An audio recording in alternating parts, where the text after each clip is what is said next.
terminamos en Armagedón como una de las últimas 7 copas postreras, cuando el río Éufrates se seca y se convierte en un punto de referencia para que los reyes del Oriente puedan llegar hasta ese lugar, es decir, el gobierno imperial, tal y como se describe en el capítulo 13 del Apocalipsis.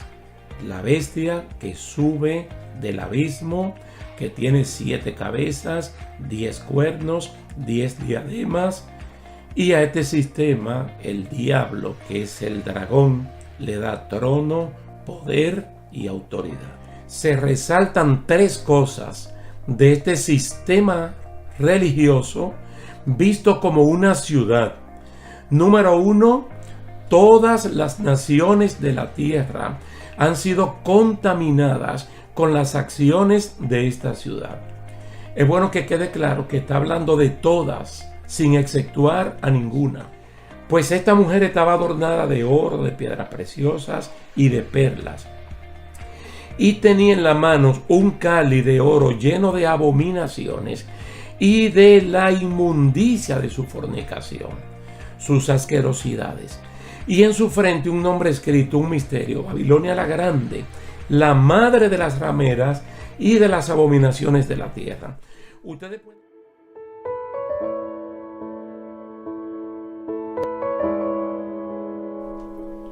Saludos y bendiciones, queridos hermanos. Aquí estamos de nuevo para continuar con nuestra sección de El orden de los tiempos. Ver la agenda de Dios en su santa y bendita palabra por eventos, pero no por fecha.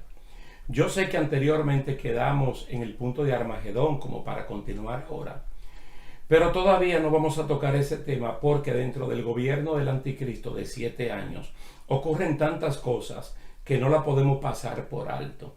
Es decir, tenemos que hablar de ellas. Y hay algo muy importante en el capítulo 14 del libro del Apocalipsis que nosotros creemos que es de mucho valor que nosotros lo mencionemos en este momento, en esta hora, en este tiempo que estamos estudiando. Y es el mensaje de los 3 ángeles, porque es algo inusual.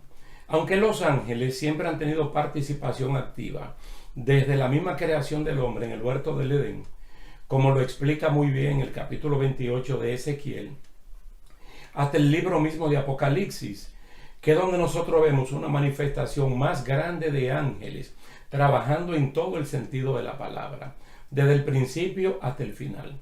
No se olviden que Apocalipsis es un ángel que se lo lleva a Juan en la isla de Patmos.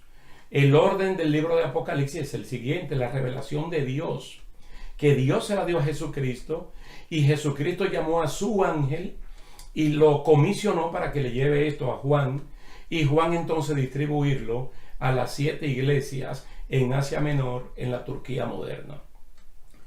Entonces, ausente la iglesia de este periodo de tiempo del gobierno del anticristo, porque fue arrebatada al cielo tiempos atrás, y ya nosotros hemos visto que en este gobierno del anticristo se manifiestan los 2 testigos, los 144,000 primeros judíos que son sellados, y son sellados para algo.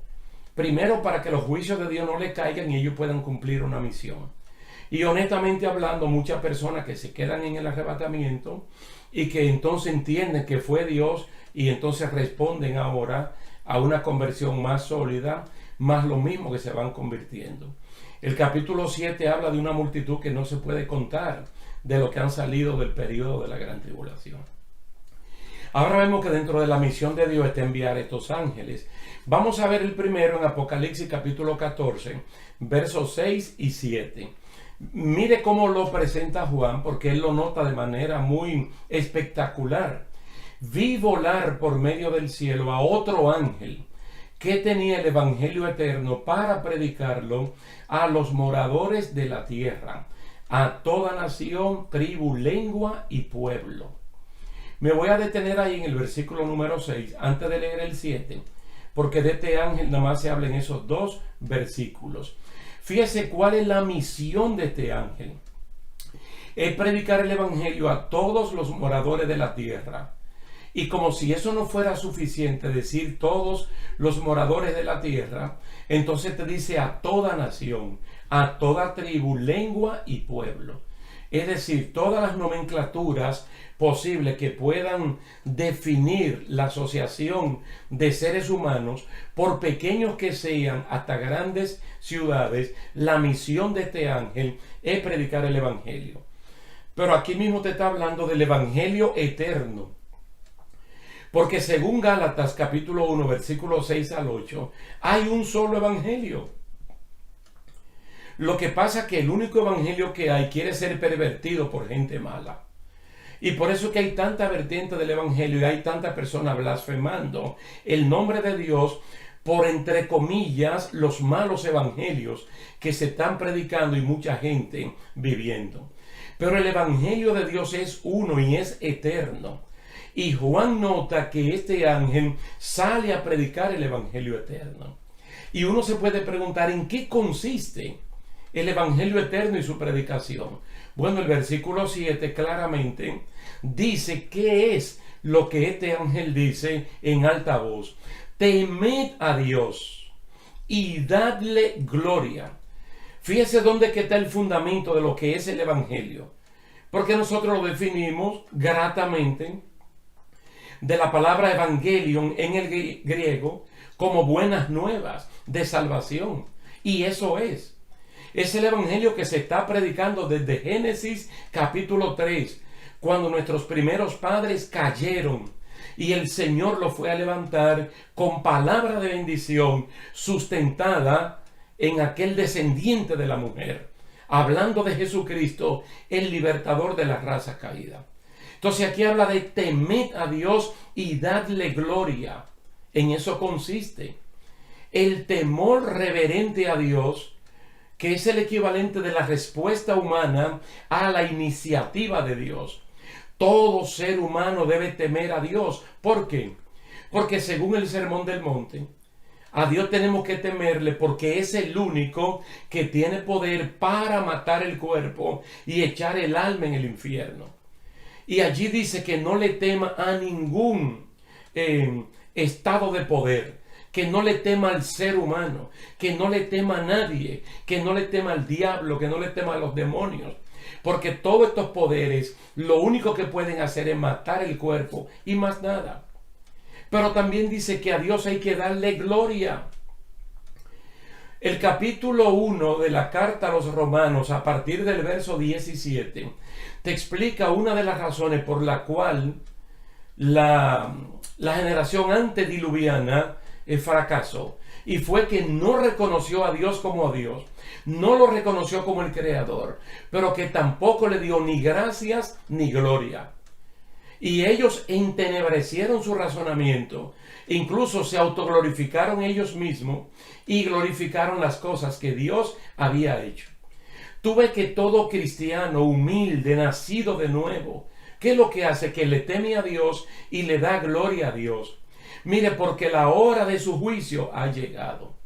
Dice, y adorad a aquel que hizo el cielo y la tierra, el mar y las fuentes de las aguas. La mejor definición teológica que nosotros tenemos de Dios es el creador de todas las cosas. Usted lo puede definir así y lo estará haciendo en función de cómo Dios mismo se revela en las Sagradas Escrituras. Como Dios creador de todas las cosas, las que se ven y las que no se ven, las que están a nuestro alcance y las que no están. Entonces, el Evangelio consiste en tres cosas según esta parte. Dice, temer a Dios, darle gloria a Dios y adorarlo. Se los recomiendo que lean ese capítulo 1 de la carta a los Romanos, para que ustedes vean la falla esencial de esa primera generación. Yo entiendo que hubo una cantidad enorme de pecados que cometieron, pero fueron frutos de no temerle a Dios, de no darle gloria a Dios y de no adorar a Dios.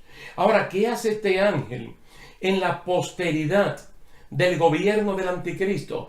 Predicar el evangelio eterno, porque aún hay oportunidad para las personas que no se han dejado poner la marca ni el sello ni el número de la bestia.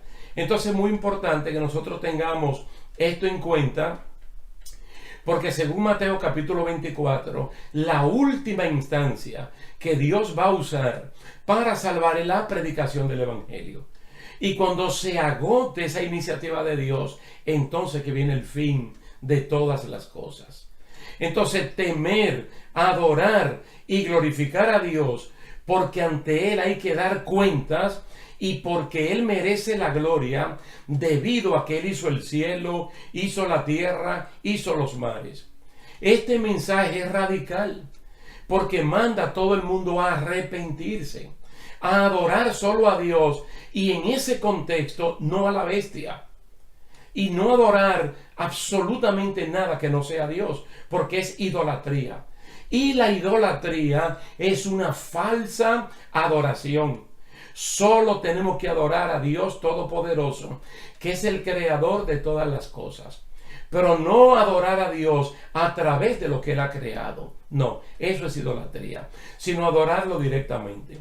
Nosotros que estamos viviendo en este tiempo y no vamos a vivir en el tiempo que aquí se está narrando de Apocalipsis 14, debemos hacerlo con intencionalidad, con agradecimiento, para que esto no sea una religión, sino una excelente relación con Dios. Bendito sea su nombre.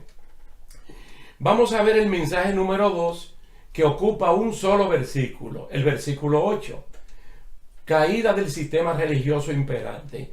Otro ángel le siguió diciendo: ha caído Babilonia, la gran ciudad, porque ha hecho beber a todas las naciones del vino del furor de su fornicación.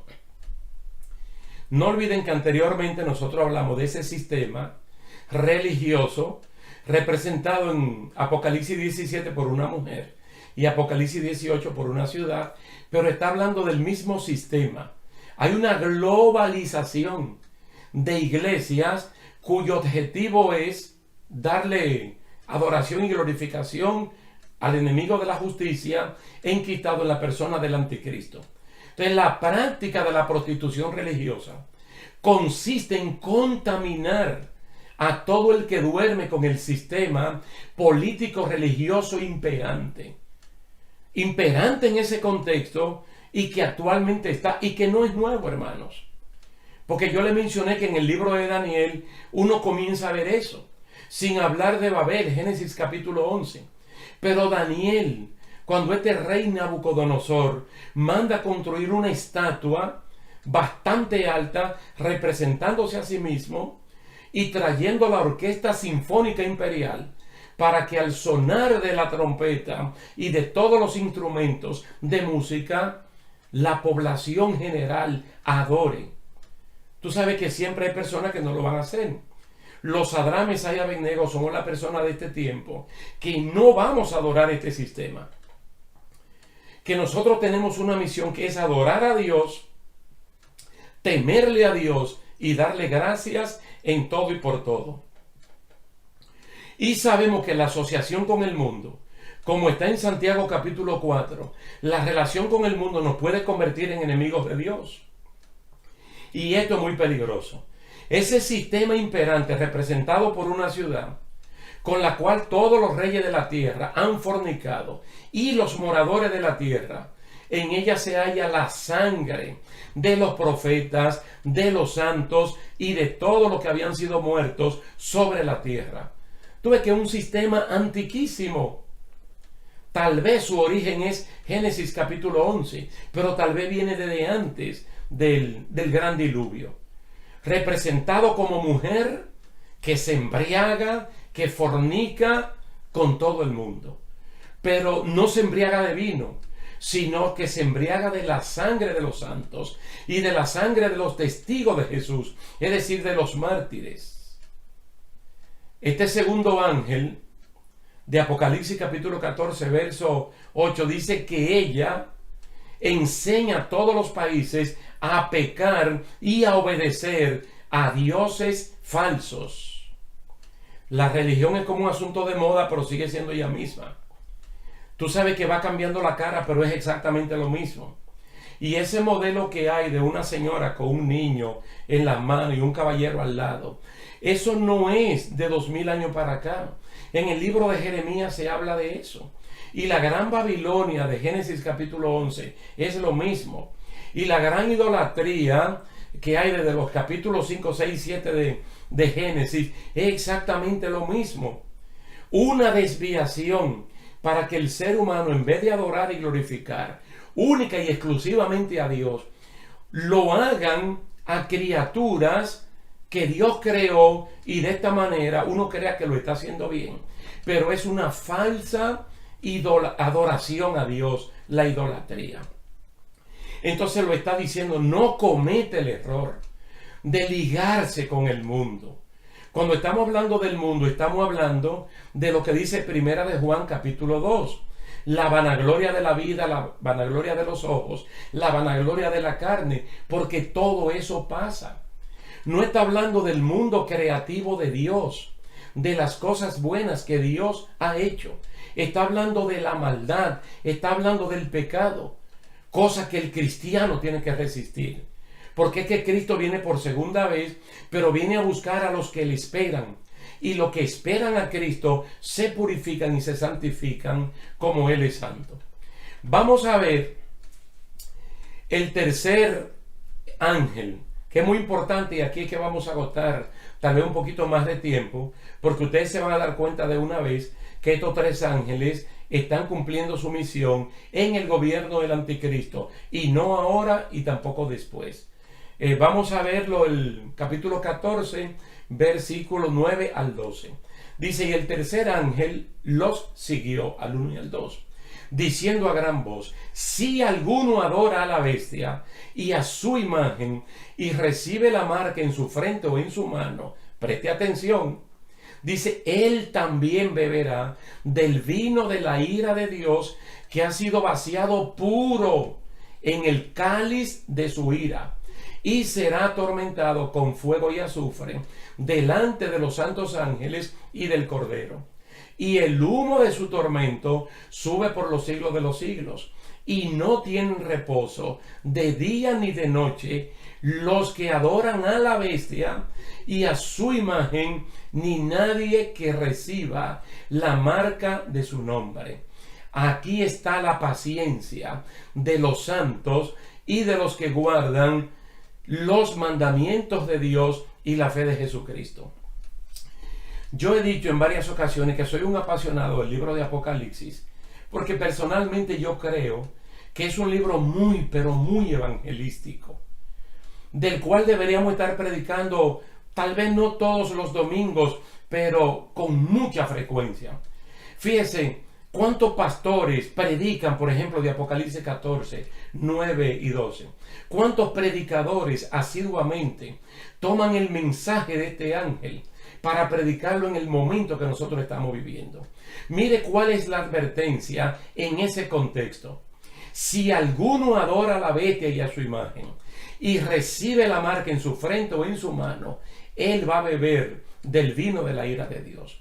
Es decir, las personas que hacen esto van a quedar en un estado imperdonable, como ese pecado imperdonable de atribuirle la obra del Espíritu Santo al diablo, como está en Mateo capítulo 12, que le llamamos el pecado imperdonable. Pero mira un estado aquí imperdonable: el que ya se dejó poner esa marca en su mano derecha o en su frente, el sello, el número de la bestia, adorando a ese sistema, es una persona que está prácticamente condenado, pero que en su momento va a recibir el castigo de la ira de Dios, que está representado con un cáliz, una copa que está llena no de vino sino de ira.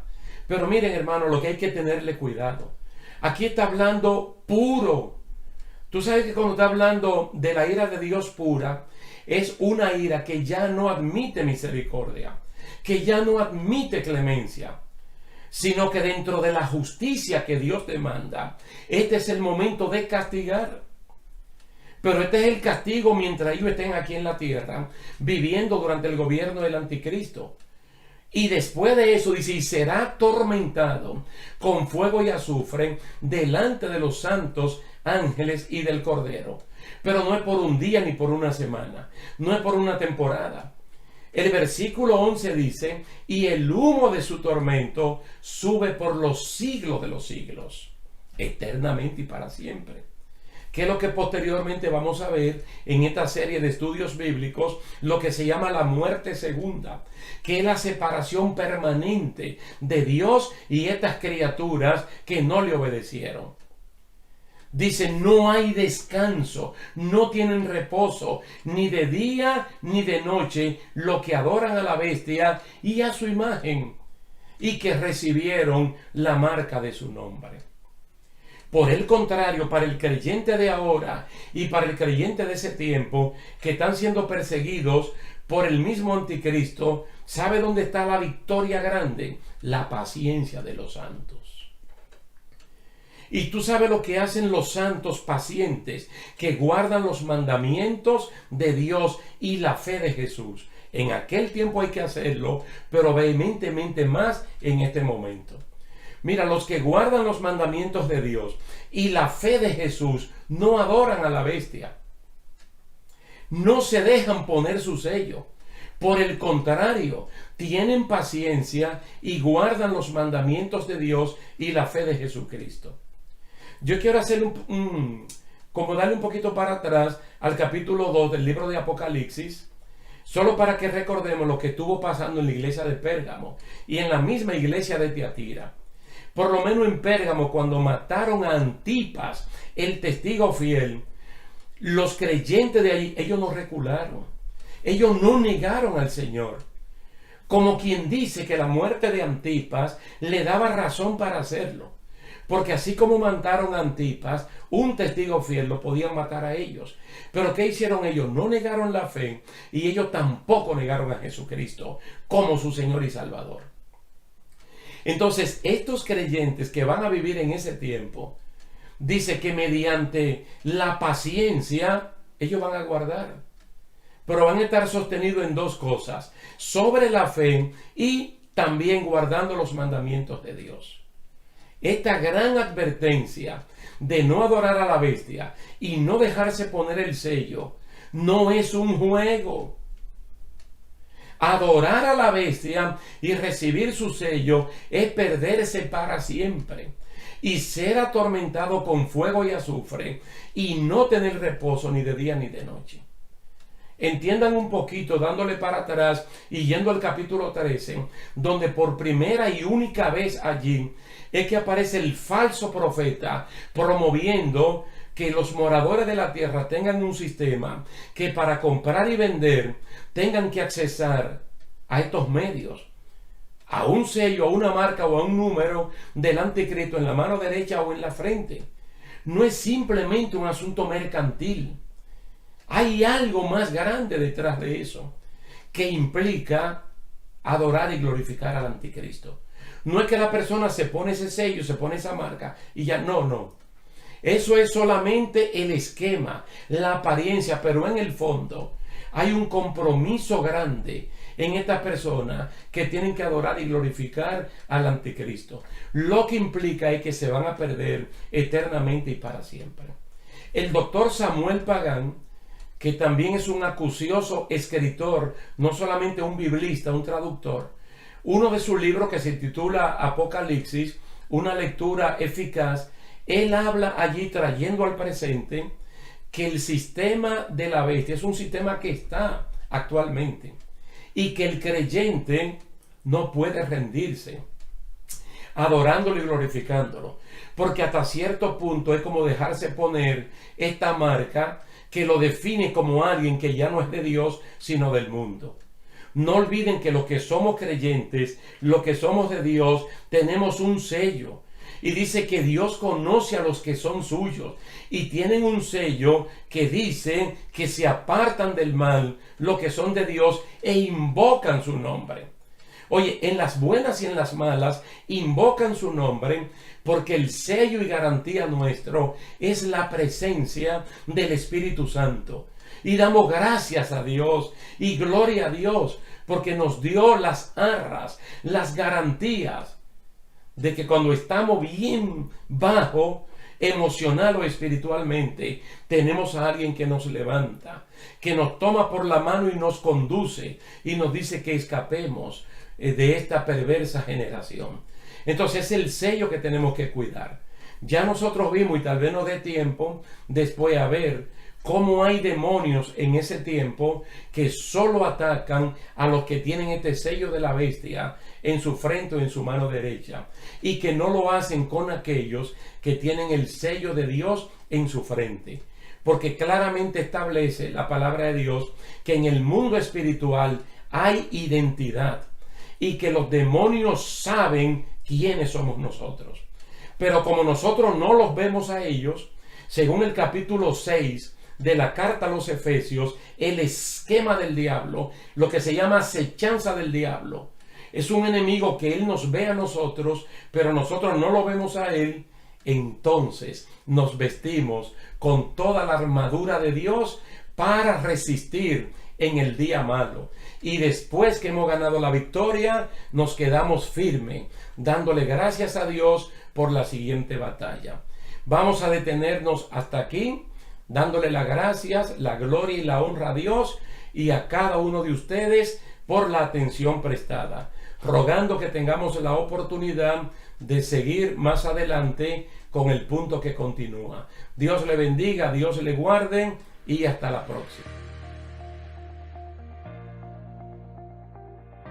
Acerca de la batalla del Armagedón, y por el nombre del lugar en Israel donde se va a realizar. Es un gran valle muy hermoso, por cierto, con un monte un poquito elevado que se llama Megiddo. Recuerden que 7 años atrás, antes del Armagedón, ocurrió el arrebatamiento de la iglesia, el arrebatamiento de los creyentes, un evento que según Primera de Corintios capítulo 15 del 51 en adelante, ocurre al instante, en un pestañeo de los ojos, en un abrir y cerrar de ojos. Los instigadores para ir a la batalla del Armagedón, como acabamos de decir, pues son el diablo, la bestia y el falso profeta. Pero vamos a verlo con lujo de detalles, leyendo Apocalipsis 16, los versículos 13 al 14. Y vi salir de la boca del dragón, y de la boca de la bestia, y de la boca del falso profeta, 3 espíritus inmundos a manera de ranas.